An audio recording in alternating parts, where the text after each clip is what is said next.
Bonjour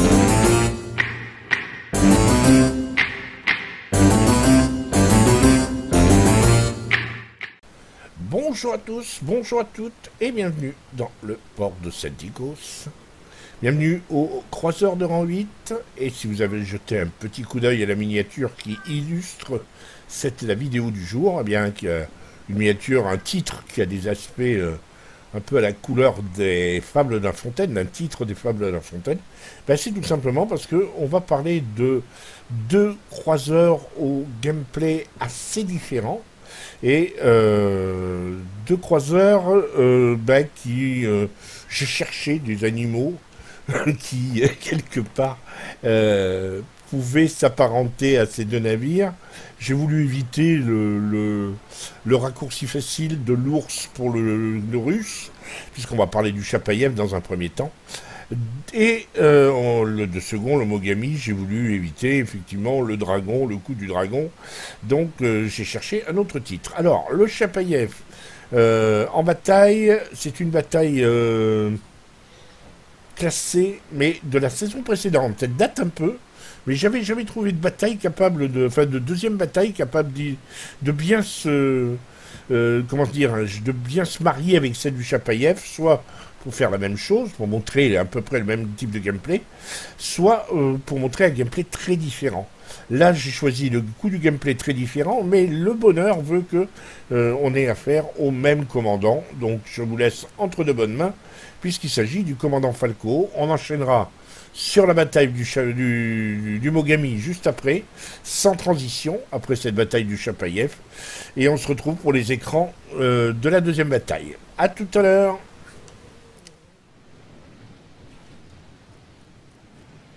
Et parti, c'est parti, c'est parti, c'est parti. Nous sommes avec le commandant Falco sur son Chapayev. Bataille classée.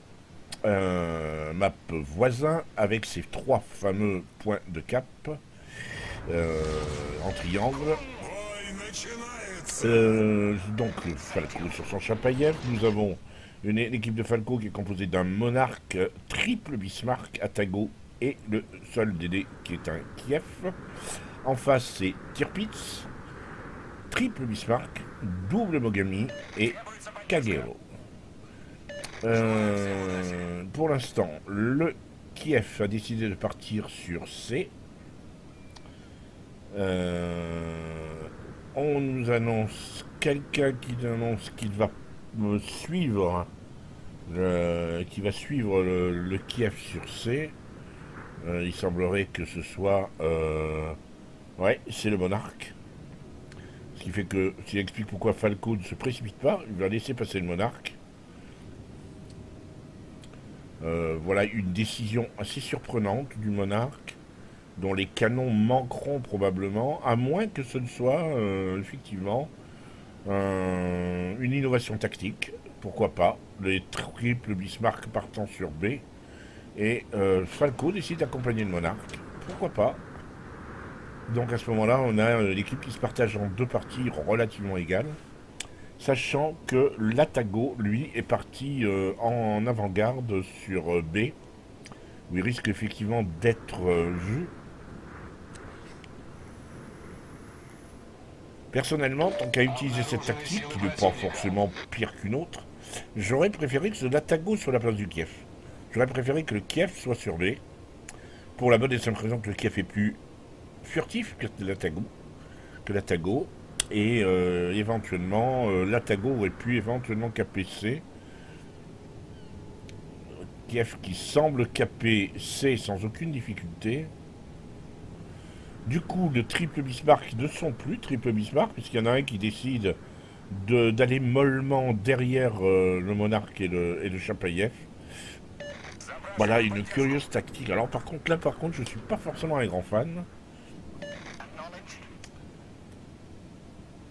Le monarque va se positionner et effectivement va probablement inquiéter le Kagero qui est venu effectivement.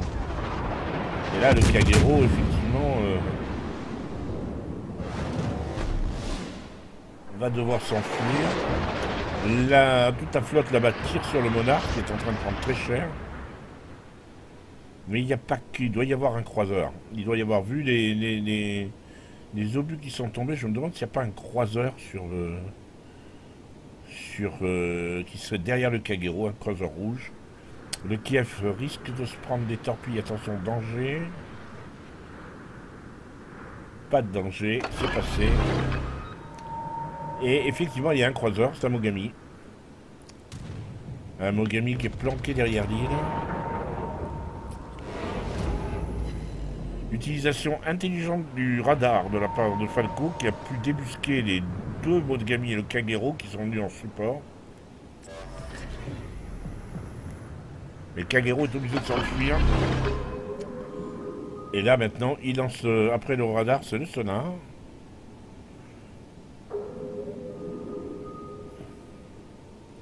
Le Bismarck est venu derrière le Monarque. Résultat, on a deux cuirassés et évidemment l'intelligence de l'équipe verte est d'avoir capé avec l'Atago sur B. Finalement, ça a fonctionné. Et d'avoir lâché B et d'avoir reculé. Le problème, c'est que les 4 cuirassés qui sont sur A, ou les 4 cuirassés rouges, sont en train d'amorcer un push vers B, qui me semble être une réaction assez logique. Alors que là, le Mogami... ah oui, d'accord, le Mogami... ça risque de faire très très mal. Bon, torpille, c'est logique. Le Mogami tente de champillage sur Chapayev. Le problème, c'est que Chapayev avait lancé son hydro, et donc il a pu spotter les torpilles à temps. Le coup était intéressant, mais pas efficace pour le Mogami. C'est dommage pour lui. Maintenant, il va aller se bitcher, et bon, donc là, on a... Ah, il a une triple citadelle sur le Mogami. Falco s'amuse. Hein. Falco est en train de prendre un immense plaisir. Boum, voilà. 2 fois triple citadelle. Résultat, le deuxième Mogami se montre de flanc quasiment aussi. Et là, le Chapayev, bon, bah, il s'amuse. Attention quand même à la rencontre avec l'île qui n'était pas programmée forcément. Triple citadelle à nouveau. Oh là là.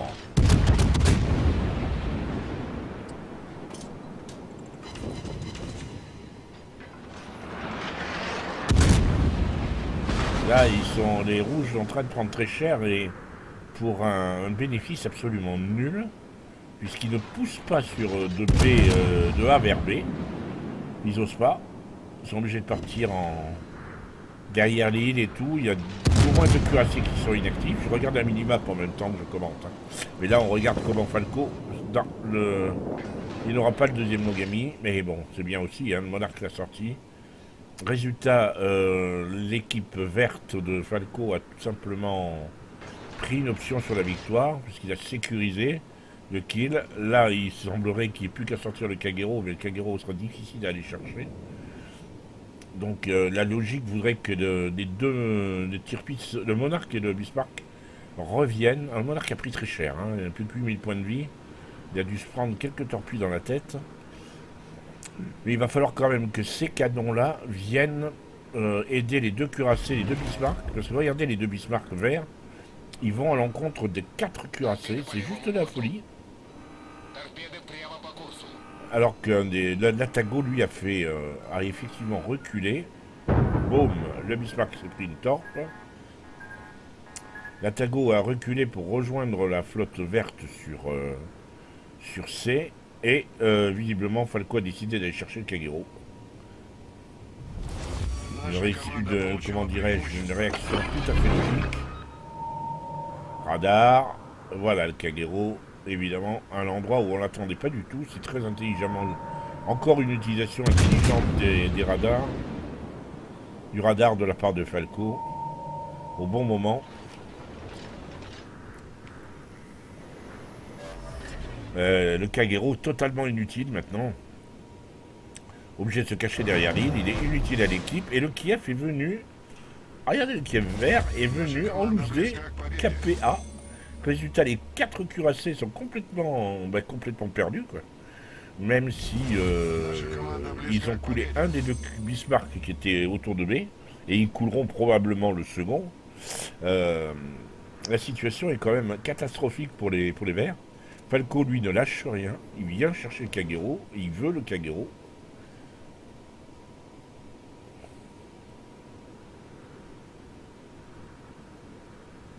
Ouais, il attend. Il n'y a pas de raison de sortir encore le sonar. De toute façon, il ne l'a pas. Il va être actif dans quelques secondes. Voilà, stop.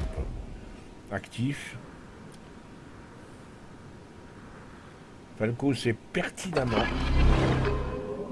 comment réagit un DD qui est assez bon joueur et qui veut jouer le qui veut jouer le malin.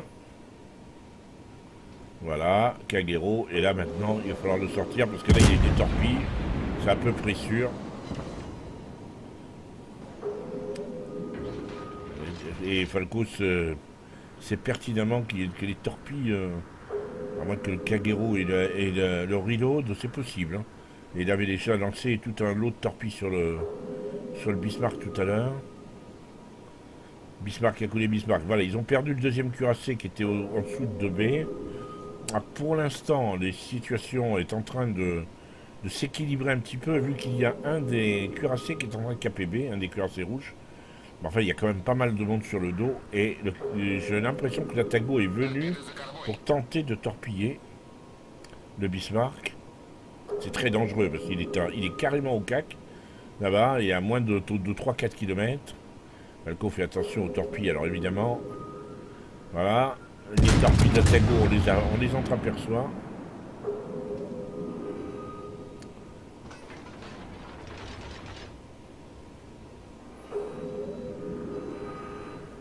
Boum, voilà, la Tago a collé le Bismarck. Mais le Monarque s'est fait sortir. Donc résultat, l'équipe verte a perdu 3 de ses 4 cuirassés. Alors que précisément l'équipe rouge a gardé 3 cuirassés, mais ils sont tellement à l'extérieur de l'équipe, ils ont tellement été déportés loin de la map, loin des points de cap, que pour l'instant ça va être compliqué de revenir au score.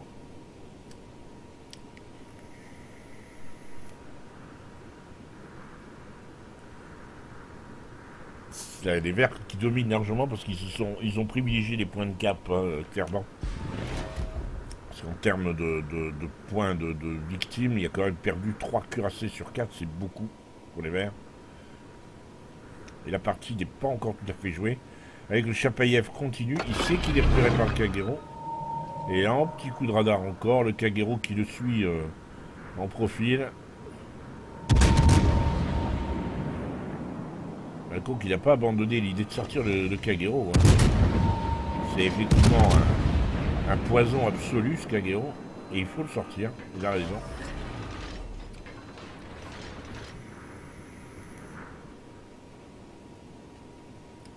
Avec ils sont très mal en point, le tir pissé de Bismarck là-bas, chez les rouges.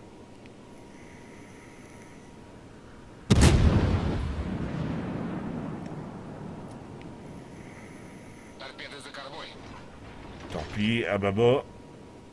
À tribord, pardon.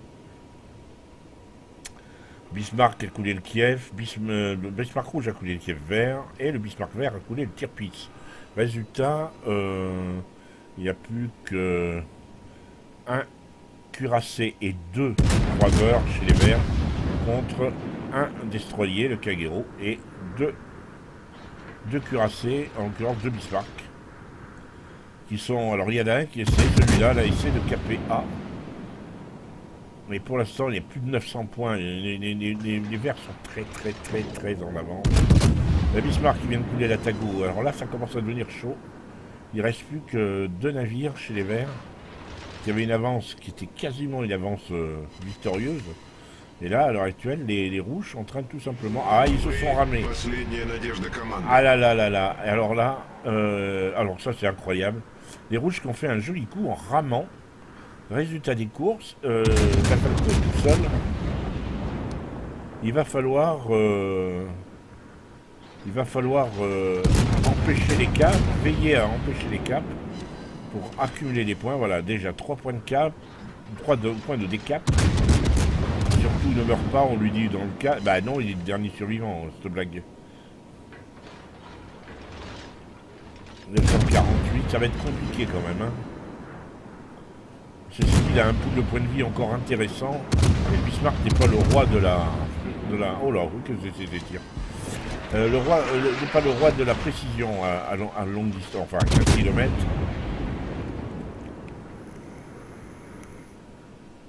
À Falco de gagner la bataille.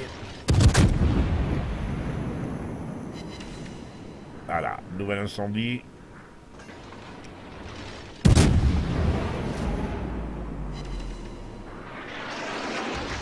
Et il tire à la hache ou c'est les secondaires qui tirent? C'est pas les secondaires, c'est... Il tire à la hache, Bismarck. Il n'est plus que 8 points, plus que 6 points. Bien joué, Falco. Voilà, 1000 points. Victoire. Retour sur le Chapaïev. Et tout de suite, on va sans transition regarder les écrans de cette bataille. Une bataille qui a montré que l'innovation dans une tactique, même en classé, pouvait porter ses fruits. Alors, bon, 78 000 de dégâts, 4915 points d'XP, 245 points d'XP libre, premier sang. Il a détruit qu'un seul navire, il a fait le premier sang. 9 citadelles, ça a été juste un moment épique, on va dire. Il a quand même décapé 17 fois, 17 points de cap défendus, c'est beaucoup.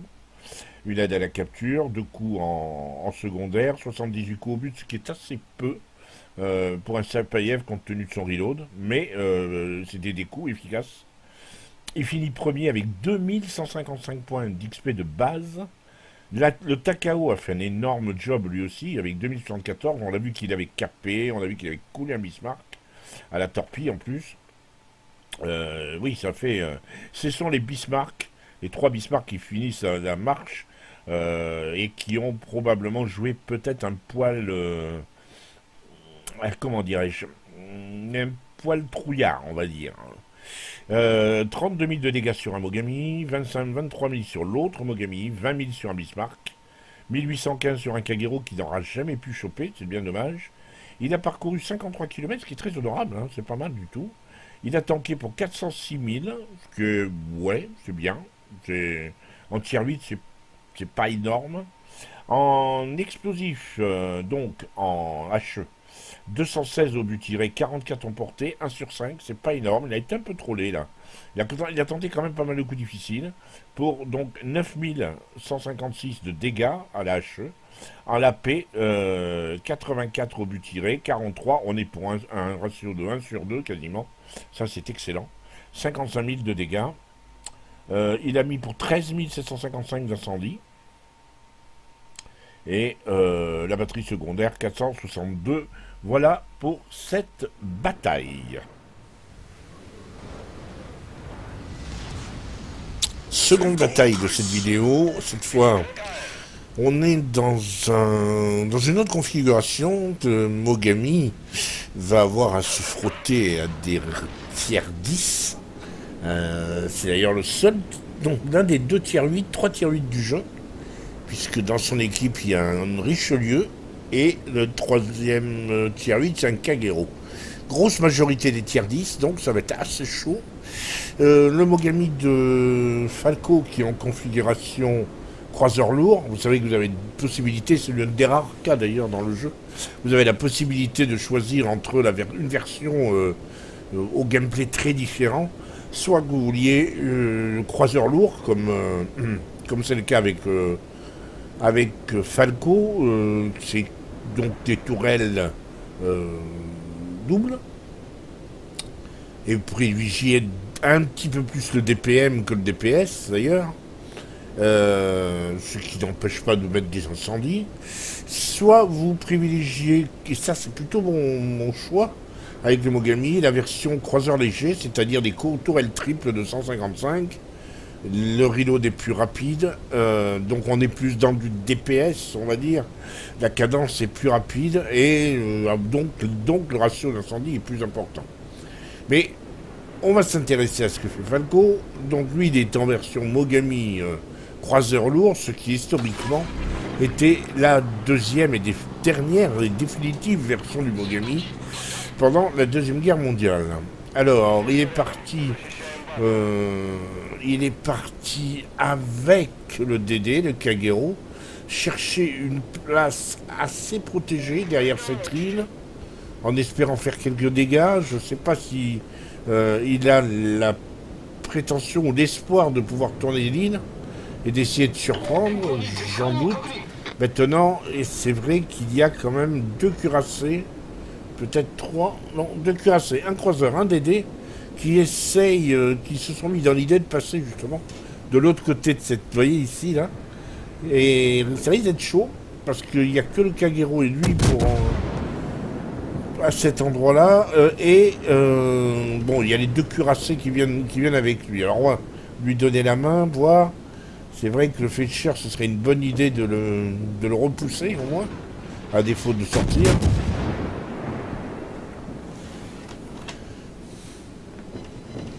Joli, 4 coups au but. C'est la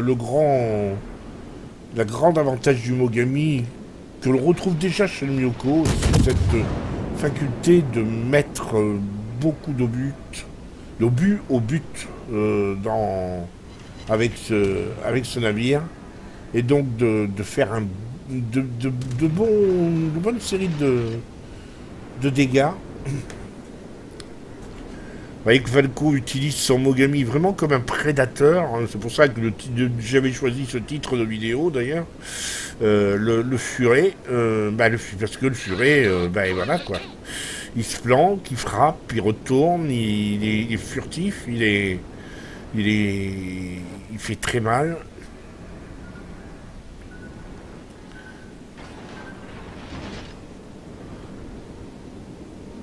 Pour moi, le Mogami, c'est le type, le type absolu du prédateur, du croiseur prédateur. Même si, bon, il ne faut pas qu'il s'amuse à se mettre trop broussaille devant des cuirassés. Ça reste un croiseur un des croiseurs qui peut faire le plus mal aux cuirassés, et même aux cuirassés de rang supérieur.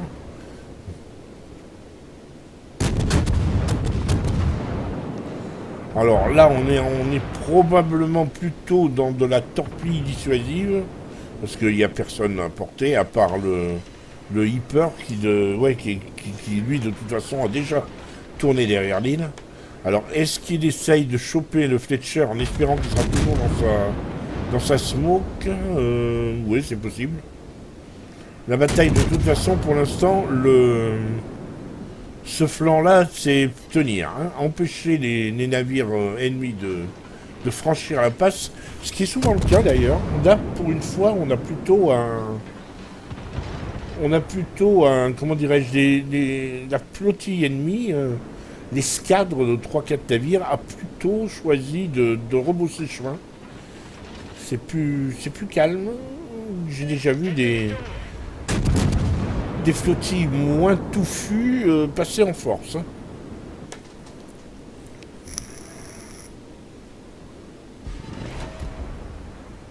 Pour l'instant, s'il n'y a pas lieu de...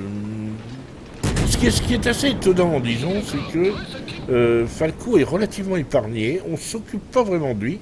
Donc lui, il est au milieu de la flotte. Ça aide aussi. Hein. Ça aide, il dilue un petit peu... il cache il attire pas l'attention des ennemis. Et ça lui permet de faire des dégâts. Alors, dans ce cas-là, vous en faites jamais beaucoup. Hein. Là, il en est à 21 000 points. Bon, un peu plus si l'incendie ne s'éteint pas. Mais il réagit plus en croiseur lourd, encore une fois, en croiseur de soutien, qu'en véritable navire d'attaque.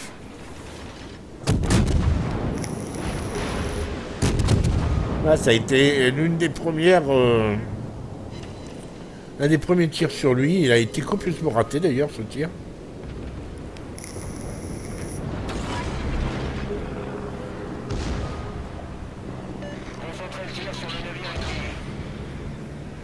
Et voilà le Hipper qui a tourné, qui a attendu, et qui maintenant estime que la route est ouverte. Le problème, c'est que Falco a basculé à la paix. Et que là, bon, Citadel, là, il joue parfaitement son rôle de gardien du temple. Le prédateur, oui, il prédate. Hein. Et voilà, merci le Hyper. Bonjour. Boum, boum, boum, boum. Non, c'est pas lui qui a sorti. C'est le Courfourx. Ah, le Hyper a pris des risques, un risque inconsidéré. C'est vraiment très bête de sa part d'avoir fait ce qu'il a fait. Il a dû croire que la route était ouverte. Mais avec 3 cuirassés, il y avait 3 cuirassés et 2 croiseurs. Donc 4 cuirassés et un croiseur. Qu'est-ce qu'il pouvait espérer Non, c'est bien ça, 3 cuirassés et un croiseur. Qu'est-ce qu'il pouvait espérer en sortant comme ça?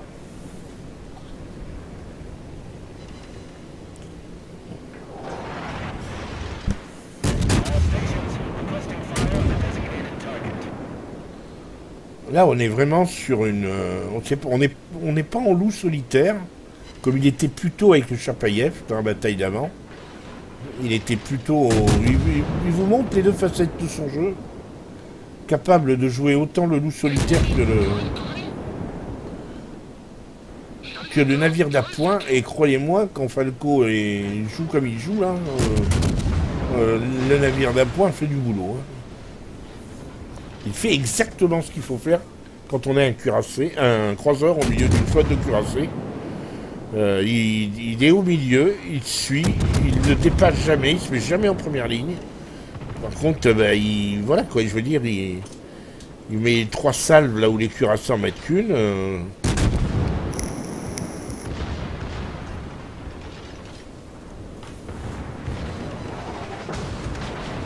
Et là, merci la Maggie, bonjour chez vous. Ah, il va peut-être te sortir quand même celui-là. Non. Ah si, bien joué, un incendie.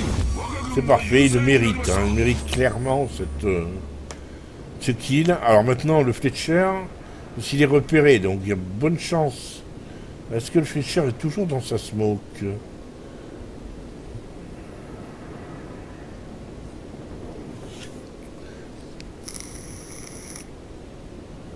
Alors c'est là que la configuration croiseur léger aurait été utile, parce que avec le reload et les DPS à courte portée, les destroyer, généralement les Mogami ils aiment pas. Hein.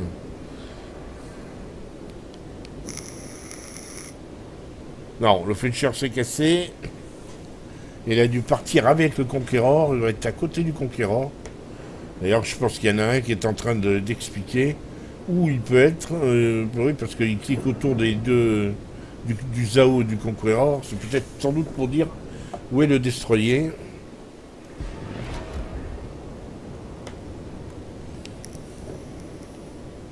De l'autre côté, l'équipe n'a pas poussé, elle s'est contentée de tenir et de tenir les cuirassés à distance. Il reste 3 cuirassés, donc il y a celui-là, le Conqueror. Les 2 autres sont sur le train. Mais ils ne peuvent pas avancer, ils sont coincés dans les îles et ils ne peuvent pas avancer. C'est intelligent, c'est bien joué. Petite stratégie, on va dire, de la conscience collective de l'équipe, mais qui peut éventuellement être efficace. Des torpilles dissuasives, si le Conqueror, il lui faudra beaucoup de complaisance pour se jeter dans les torpilles, mais on ne sait jamais. Les torpilles sont assez lentes chez les Japonais, c'est pour ça que je dis ça. Torpiller à la limite de la portée, c'est jamais facile quand on est un Mogami. Il faut vraiment tomber sur quelqu'un qui est inattentif ou qui est moyen comme joueur. Et ceci dit, elles sont belles pour l'instant les torpilles. Elles sont bien parties.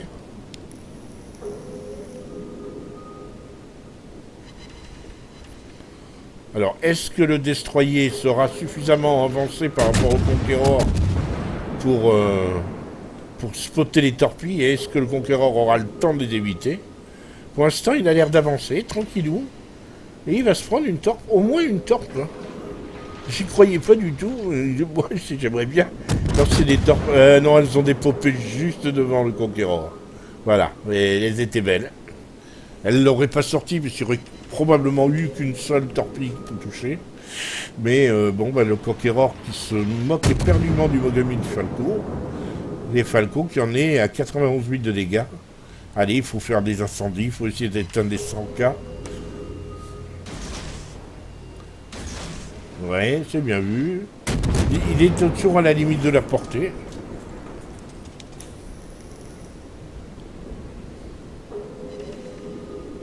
Conqueror qui a dû voir que les torpilles avaient des popées devant lui, mais qui les a oubliés depuis.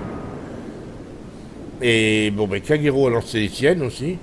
Donc ça m'étonnerait que celle de Falco fasse des dégâts, dans la mesure où celles du Kagero vont arriver avant. Et elles auront probablement achevé le Conqueror d'ici là. Voilà, plus de...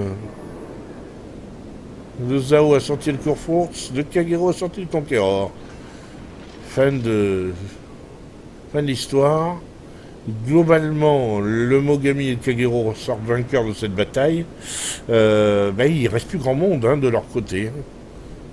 Il reste plus grand monde. Les cuirassés ont quitté leur côté, ils sont partis aider au centre.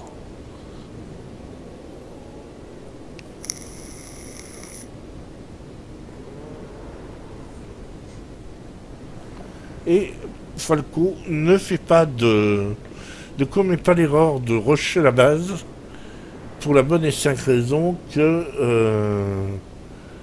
il veut éviter justement de se faire torpiller bêtement par le Fletcher. C'est toujours dans le coin. Et voilà, le Fletcher. Bon, alors c'est le Kagero, mais là j'ai l'impression que le Fletcher va sortir le Kagero. Ah, Falco, non, l'île va te bloquer.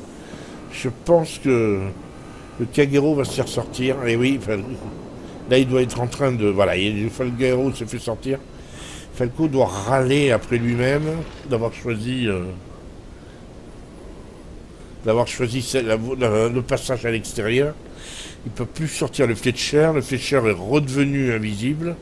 Et il a sorti le Kagero en plus. Peu à peu, les rouges sont en train d'égaliser au score. Il faut vraiment que Falco se saisisse de la moindre occasion pour sortir le Fletcher. Il a lancé son avion.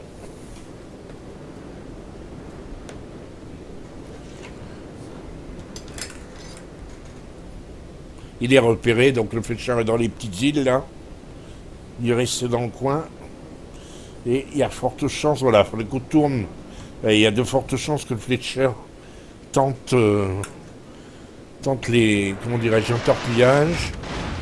Ça, c'est pas du Fletcher, hein, ça m'étonnerait.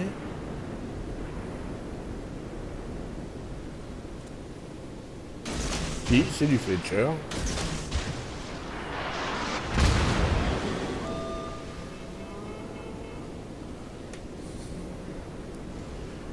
Torpillage, oui, c'était la chose à faire, clairement.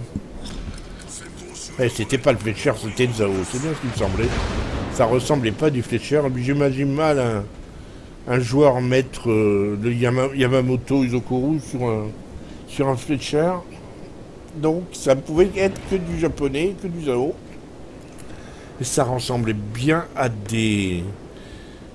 L'envol, la courbe et le groupage des obus ressemblaient bien à un tir japonais, effectivement. Donc pour l'instant, les rouges ont peu à peu grignoté leur retard, au point de se rapprocher des verts, mais pour l'instant, 40 points d'écart pour les verts, à l'avantage des verts. Falco lui se relocalise.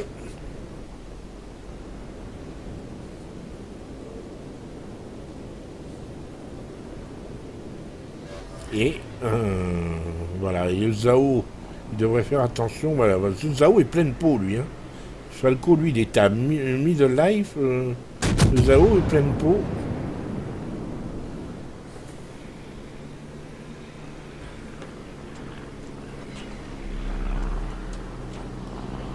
Et voilà le Fletcher.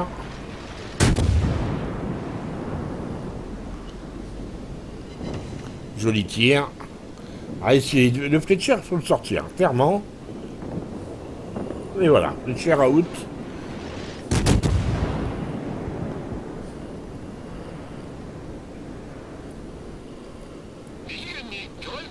Et voilà les torpilles. Et là, ça va être chaud. Les torpilles qui ont été lancées intelligemment un petit peu sur du retard et sur sa vie, sur sa course et un peu en retard pour qu'il il puisse en prendre une s'il tournait. Et alors il a bien dodgé, bien joué. Donc à l'arrivée, ben, ils ont encore un DD les rouges, hein. Il va falloir sortir les navires. Alors là évidemment un Montana qui tel qu'il est là.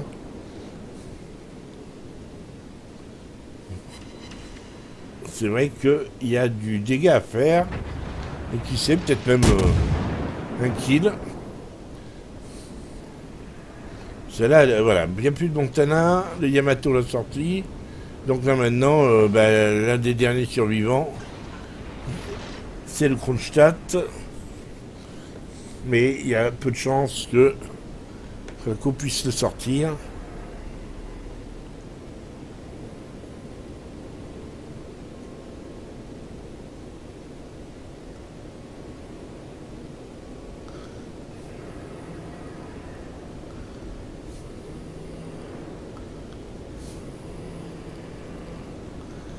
Voilà, la bataille tire un petit peu là maintenant.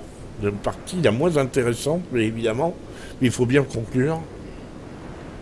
Et il reste 1 minute 40. Je sens bien que. Ils sont en train de rusher le Kronstadt, le Yamato, le Montana. Carrément. Boum, voilà, terminé. Le Montana qui a eu le premier. Mais je crois que le mieux c'est encore d'aller vers la base ennemie, hein. Ça sert à rien de tourner et d'attendre, hein.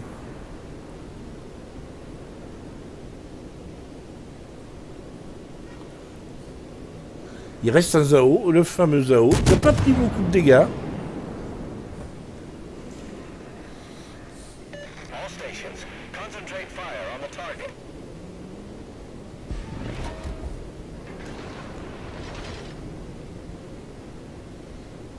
Et qui s'enfuit.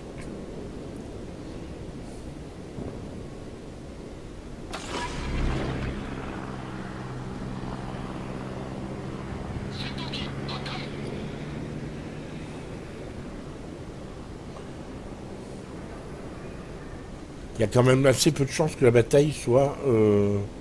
Ah, et Yamato Montana sont quand même en mauvais état. Mais enfin bon, je vois mal le Zao sortir les deux cuirassés.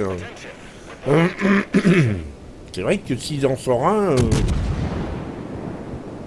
Et s'il sortait les deux par hasard, vraiment par chance, la bataille serait relancée à nouveau, quoi. Enfin bon, là, vous voyez qu'il commence à prendre cher. Allez, les dernières secondes de la bataille.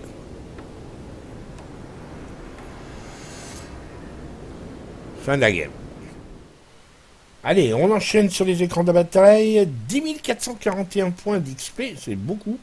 2615 points d'XP libre.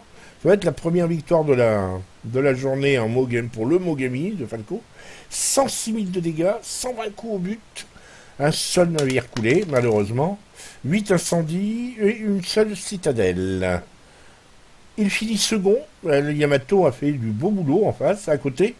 Je veux dire, mais avec 1841 points d'XP de base, on est quand même sur un bon ratio avec son Mogami. En plus, cette bataille illustre bien la manière de jouer les croiseurs d'appoint, donc j'ai pas de regret d'avoir mis qu'il soit que second, franchement. La Maggie qui lui a mis 15 000 points, 64 000 sur le Conqueror, 12 000 sur le Hyper, 11 000 sur le Fletcher. Il l'a tanké pour 823 000, ce qui commence à être coquet.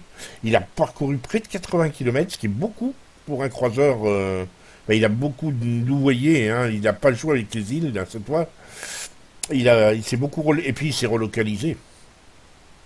En termes de dégâts, la HE 302 obus, 109 ont touché. Donc on n'est pas sur un ratio de 1 pour 3, mais un peu moins. 72 000 de dégâts. 12 000 de dégâts à la paix. 26 obus ont été lancés, 12 ont touché. Là, ça devient intéressant. Et bon, il n'y a rien dans ces 40 torpilles, aucune n'a touché.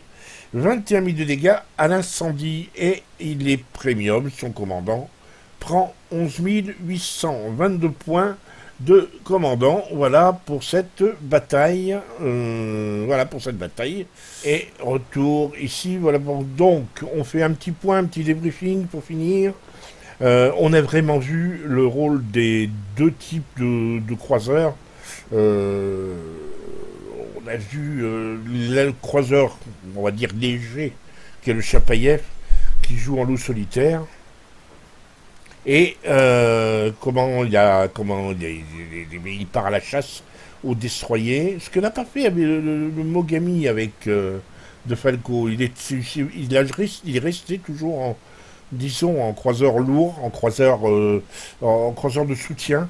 Il n'a pas couru après le Fletcher comme il aurait pu, comme le Chapayev avait fait avec le Kagero.